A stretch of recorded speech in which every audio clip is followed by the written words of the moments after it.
Hello everyone, আসসালামু আলাইকুম। Welcome to my new blog. আপনাদের সবাইকে রমজান মোবারক। আর আমার এই পুরো 19 রমজান জুড়ে ফাইনাল পরীক্ষা ছিল, যেমনটা আপনারা জানেন। আর লাস্ট ব্লগে হয়তো আপনারা দেখছেন যে আমার লাস্ট এক্সাম দিয়ে আসছি, যদি আমি ওই ব্লগটা এখনো আপলোড করে থাকি। আর এর মাঝখানে আমি আসলে ইউটিউব বা অন্যান্য কোনো সোশ্যাল মিডিয়াতে সেভাবে সময় দিতে পারিনি। আপনারা অনেক অনেক কমেন্ট করতেছেন বিভিন্ন বিষয় নিয়ে, যেগুলো রিপ্লাইও আমি কাউকে নর্মালি আমি সবাইকে রিপ্লাই দেওয়ার চেষ্টা করি, কিন্তু গত 1 মাস যাবত এরকম ধরনের কোনো কাউকে রিপ্লাই দেওয়া হচ্ছে না। সো ভাবলাম যে আজকে আমি কতগুলা কোশ্চেন কালেক্ট করছি, যেগুলার রিপ্লাই মোস্ট আস্কড কোশ্চেন, যেগুলো আর কি আপনাদের বেশিরভাগ আস্ক করেন আমাকে। এরকম কিছু প্রশ্ন আমি কালেক্ট করে আপনাদের এখন সেগুলা রিপ্লাই দিব। তো সবার প্রথমে একটা নেগেটিভ কমেন্ট দিয়ে শুরু করি। নর্মালি আমার চ্যানেলে তেমন কোনো নেগেটিভ কমেন্ট আসে না, বাট যখন একটা দুইটা আসে তো আমি আসলে এগুলো রিপ্লাই দেই, মাঝে মধ্যে দেই না, ইগনোর করি। আমার আসলে কোনো যায় আসে না সেরকম নেগেটিভ মানুষ কমেন্ট করলে। কোশ্চেনটা হচ্ছে, আপনি কি শাহবাগী আপু? এখন এটার উত্তর আমি আপনাকে কিভাবে দিব? আমি কি শাহবাগী নাকি শাহবাগী না? আমি তো প্রতিদিন শাহবাগ দিয়ে আমার ক্যাম্পাসে যাই, তারপর শাহবাগ দিয়ে আসি।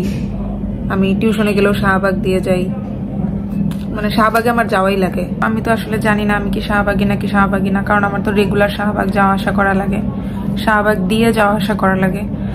সো আপনারাই এটা কমেন্টে রিপ্লাই দেন যে আমি কি শাহবাগী নাকি শাহবাগী না, কারণ আমি তো জানি না যে শাহবাগে গেলে কি শাহবাগী বলে কিনা। ওকে, মুভিং টু নেক্সট কোয়েশ্চেন। আচ্ছা আপু, আপনি হলে সিট পেয়েছেন কোন ইয়ারে? আমি 2020 ব্যাচ, হ্যাঁ 2020 ব্যাচ।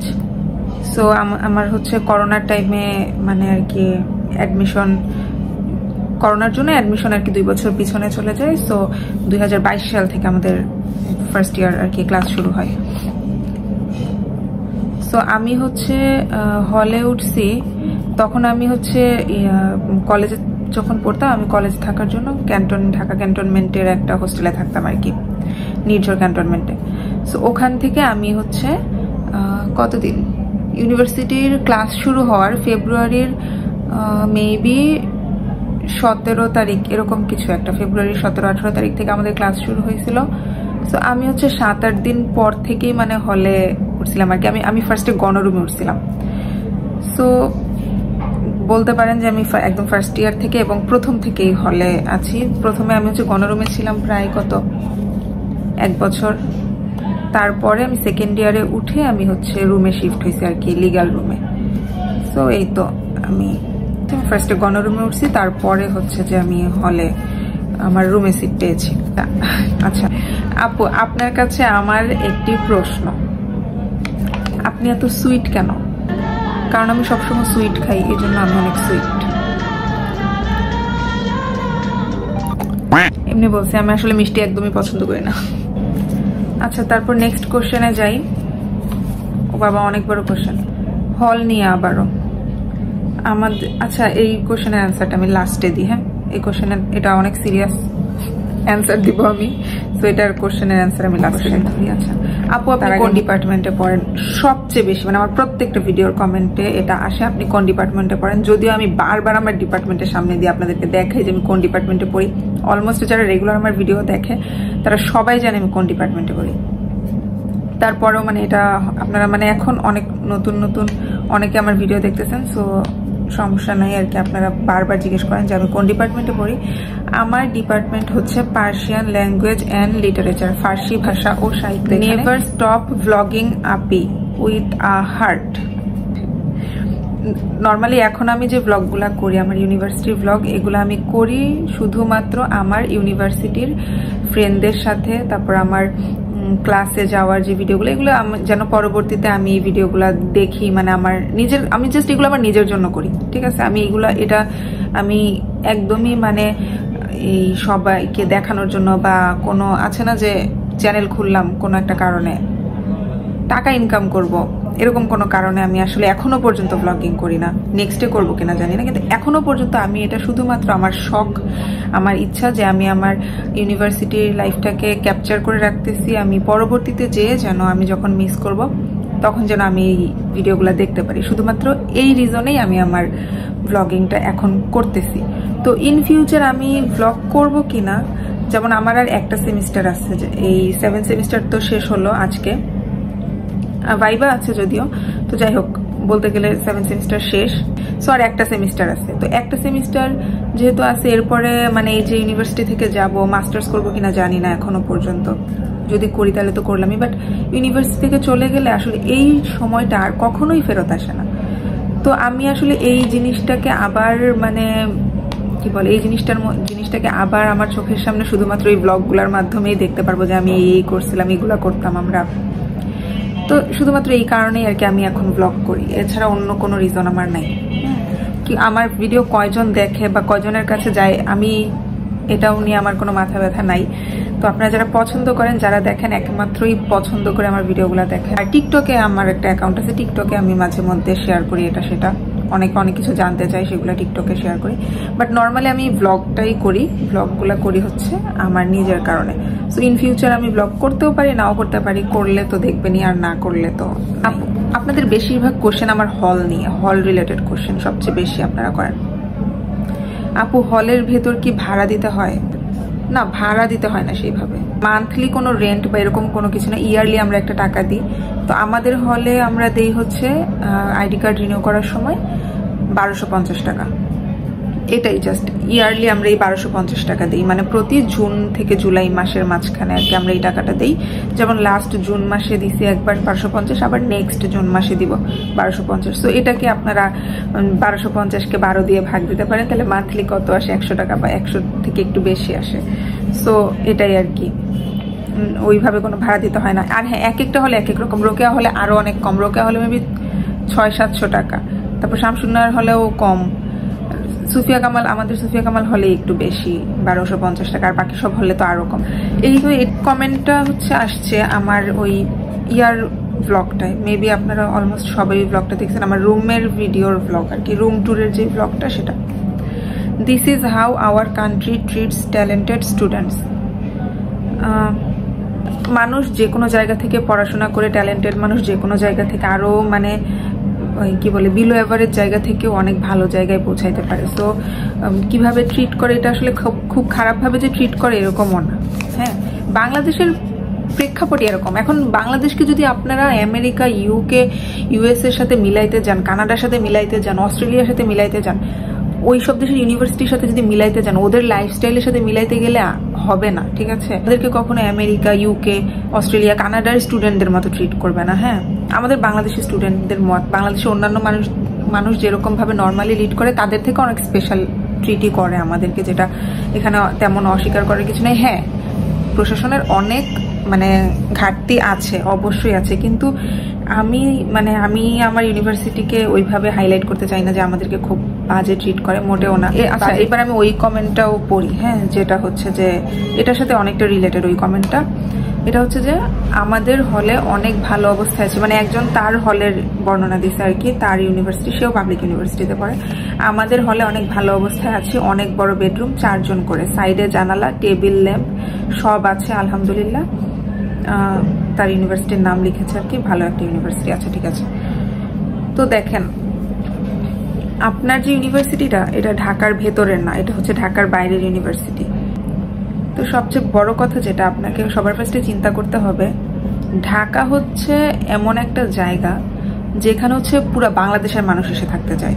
এখানে সবকিছুর যে এক্সপেন্স, সেটার সাথে আপনি অন্যান্য জায়গার এক্সপেন্স মিলাইলে আসলে হবে না। যেমন আমি বলি, ঢাকায় একটা আপনি যদি বাসা ভাড়া নিতে চান, একটা 3 রুমের বাসা, 3টা বেডরুমের একটা বাসা ঢাকায় মিনিমাম একটা ভালো এরিয়াতে, ভালো সেফ জায়গায়, ভালো পরিবেশে যদি আপনারা নিতে চান 30,000 টাকা লাগবেই।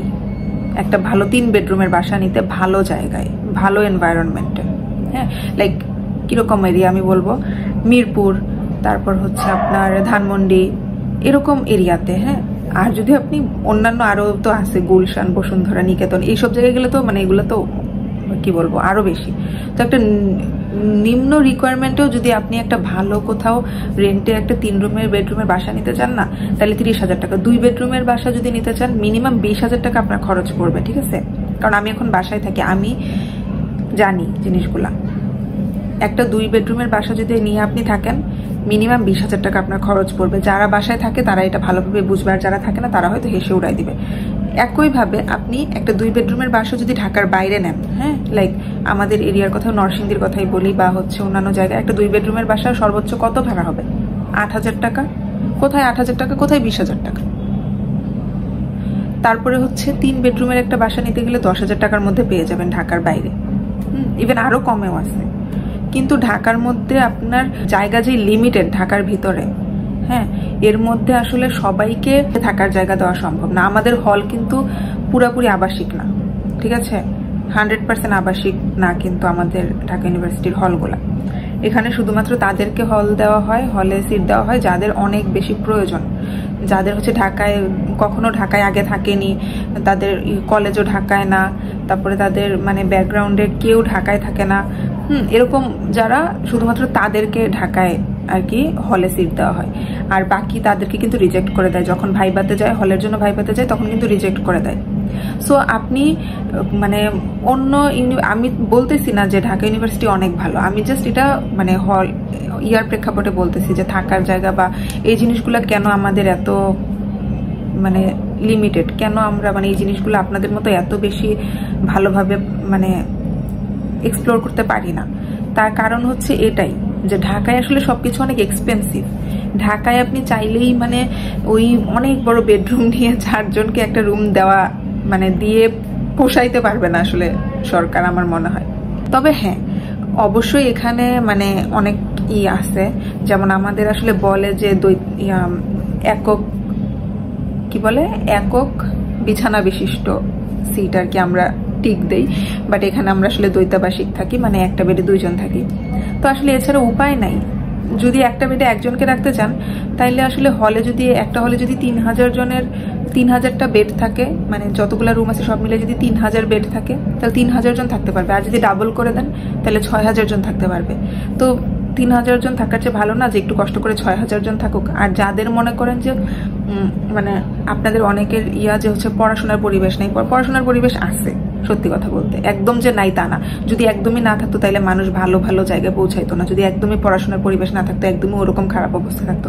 প্রতিটা হলেই আলাদা করে রিডিং রুম আছে, মাঠ আছে বড় বড়, তারপরে মানে তারপর ইউনিভার্সিটিতে লাইব্রেরি আছে, সবকিছু আছে। সো এখানে আসলে মানে যারা পড়াশোনা করতে চায় না, তারা আসলে এর থেকেও বাজে সিচুয়েশনে পড়াশোনা করে ভালো জায়গায় যেতে পারে। অনেকে কমেন্ট করতেছেন যে হচ্ছে অনেক বেশি নোংরা, হ্যান তেন। ভাই নোংরা নোংরা কি নোংরা? রুমের মধ্যে কি নোংরা? একটা রুমে 8 জন থাকে, এর থেকে বেশি গুছায় রাখা সম্ভব না। আপনি আপনার রুমে একা থেকেও কিন্তু সবকিছু সবসময় গুছায় রাখতে পারেন। 2 জন একটা রুমে থাকলে সবসময় সবকিছু গুছায় রাখতে পারেন না। বাট হলে কিন্তু অল টাইম বলতে গেলে 24 ঘন্টার মধ্যে 16-17 ঘন্টায় সবকিছু গুছানো থাকে, নিট অ্যান্ড ক্লিন থাকে। কারণ সবাই ইউনিভার্সিটি যায়, এখানে যায়, ওখানে যায়, সবার সবকিছু গুছাই থুয়েই যায়। সো রুমের মধ্যে এরকম গ্যাদারিং আসলে সেরকম সবসময় যে থাকে তাও না। এখন প্রাইভেট ইউনিভার্সিটি অনেক ভালো। সো ঢাকা ইউনিভার্সিটি কি করলো না করলো এদিকে তাকাই থেকে লাভ নেই। এখান থেকে মানে সবাই কিন্তু এত ভালো পজিশনে যায় আবার যায় না। এর থেকে নিচের অনেক মানে কি বলবো, যেগুলা মানুষ মনে করে যে না ভালো ইউনিভার্সিটি না, বাট ওই সব জায়গা থেকে ন্যাশনাল কলেজ থেকে হচ্ছে অনেক ভালো ভালো জায়গায় বিসিএস ক্যাডার এটা সেটা অনেক কিছু। অনেকে আমার hair care, skin care routine এগুলো নিয়েও জানতে চান। স্কিন কেয়ার রুটিন আসলে তেমন কোনো কিছু না। হেয়ারের অবস্থা আমার খুবই খারাপ। স্কিনে দেখেন এই যে কয়েকদিন রাত জেগে, মানে এখন তো এমনিতেও তো রোজার মাসে হচ্ছে যে একবারে সেহরি করে ঘুমানো লাগে, বাট তাও একটা টেনশন পরীক্ষার পড়া, অনেক স্ট্রেসের কারণে দেখেন মুখের অবস্থা খুব বাজে হয়ে গেছে। এগুলা ঠিক করতে মনে হয় আর অনেকদিন লাগবে। আমি তেমন কোনো স্কিন কেয়ারও করি না, কিছু না। সো এই জন্য আমি ওই কমেন্টগুলো আর পিক করিনি। আর এই তো অনেকে কমেন্ট করছেন যে আমি কি মুসলমান নাকি হিন্দু। আমি মুসলমান। কেন আপনাদের আমাকে দেখলে হিন্দু কেন মনে হয় বুঝি না।